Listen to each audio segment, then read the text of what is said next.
So here we are in the beginning stage of getting everything prepared. This is the mounting kit for the mirror, and this is the hardwire kit for power. Obviously the 8-man recorder. It does come with one of these. This is kind of the tool to use to hide the wire behind the panel or the headliner and things like that, so you don't end up scratching anything. So definitely I recommend using these and not anything else. I will go ahead and try to figure out which kit I need for these, for the 8-man to mount in there, because I'm not going to be using the suction cup.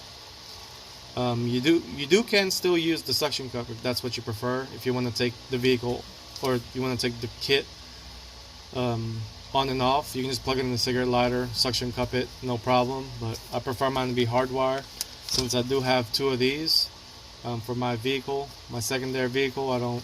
I didn't hardwire it, that way I can transfer it to another vehicle. But for my van, I'm hardwiring it just because I don't like that wire dangling, especially with a big windshield as the Honda Odysseys have. So I'll go ahead and figure out what goes here and kind of show you which one to use, because this kit also would work with so many different kinds. All it is just the mounting on top. So let's go ahead and do that, and I'll show you what that looks like. So 5 minutes later, I figured out which one it needs. For the specific 8-man, you will need the one that has this little tab right here. It just slides in. Here's the original. It just has this little sliding type tab. So just kind of copy it. Like I said, that's the only one that fits. Everything else, pretty obvious that it goes for a different vehicle. You got one that screws in. This type of mounting.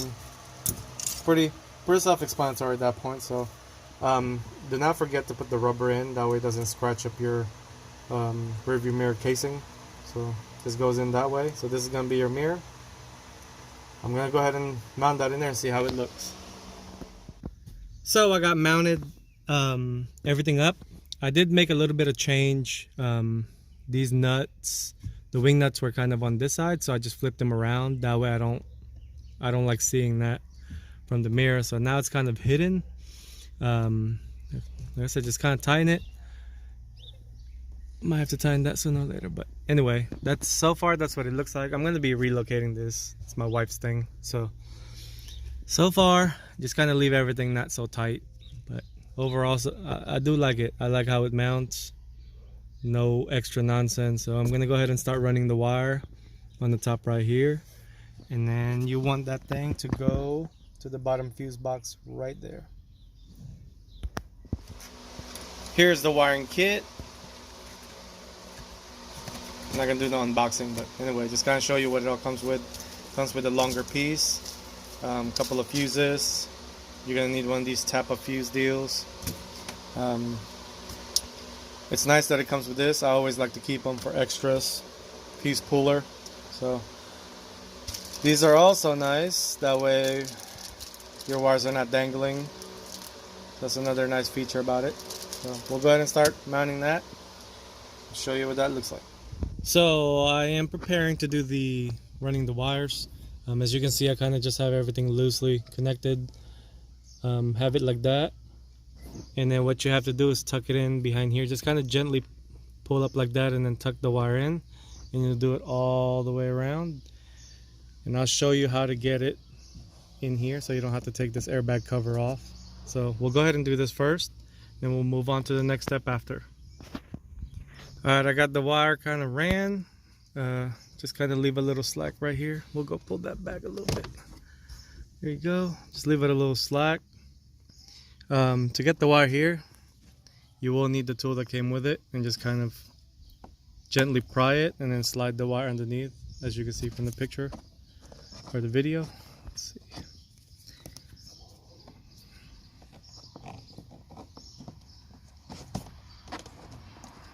And then you can put the trim back, and that's pretty much it. As you can see, you don't even see the wires hanging or anything like that. So we'll go ahead and run it along this channel right here in between, all the way to the bottom, because you want the wires to go to that fuse box location right here, because that's where the power is going to be. I went ahead and ran all the wire from previous video. I decided to take off the door sill or the door cover and then pop this off. That way I can kind of see everything from behind. Plus I needed a ground signal. So this just pops off. 2 clips, top and bottom. Once you get that out, everything is exposed. And I will find a ground. Hopefully it's on this side. And I will show you that once I do find it. Now I did find a OEM ground bolt, so I'm going to be using that. But in order to access that, you're going to have to remove this bottom cover. Nothing but clips, so just kind of slowly pull it down and then slide it out. Once you get that out, here is the bolt. Let me see if I can video it real quick. That's the ground bolt right there. So it's just a normal 10mm. Get that out. That's your ground. Alright, I went ahead and got the fuse tap ready. Let me show you which one I will be using as far as the ignition signal. You will be using this ODS number 23, 7.5 amp. It'll be in this location right here. I already took it out, but it'll be on top of the 7.5. Make sure you put the 7.5 on the bottom closest to the type of fuse connection, and then put the 5 amp fuse so this thing would get a signal.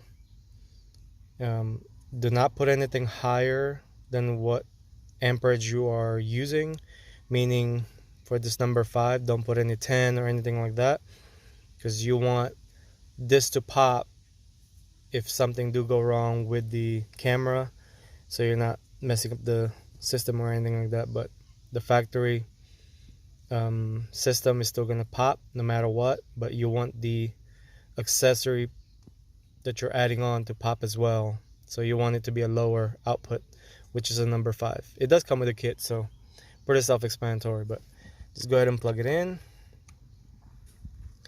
Once you get that,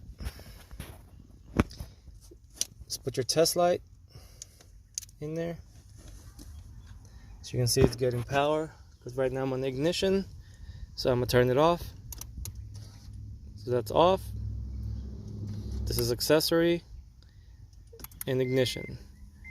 So the unit will never stay on or anything like that to prevent battery drainage.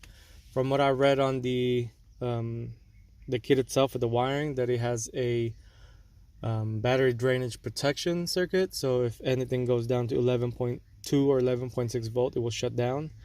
I kind of opted on that process as I want the battery to stay over 12, which is the normal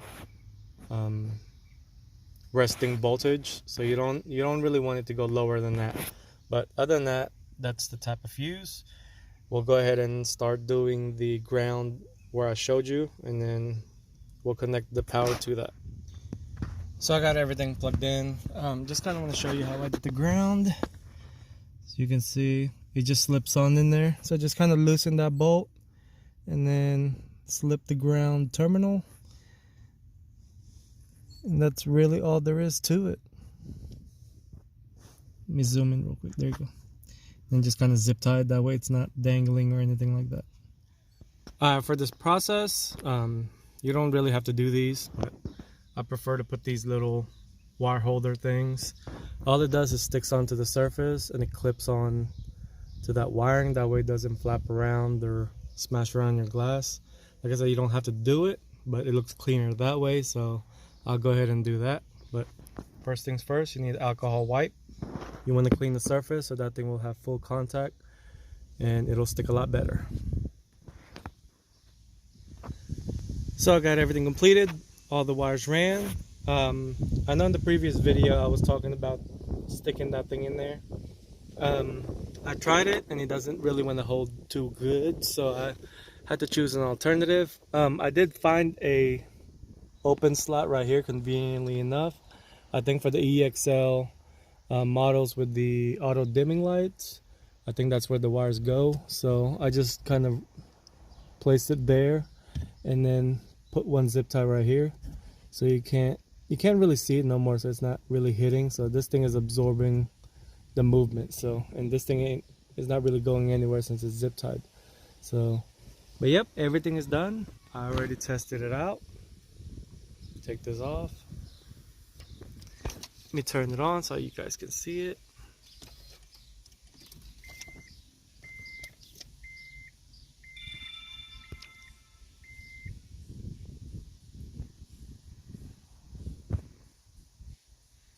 Overall, it's not too bad. I do like the whole 8-man thing. It's actually a lot brighter in person. Let me adjust the brightness real quick. But it's running on 1080.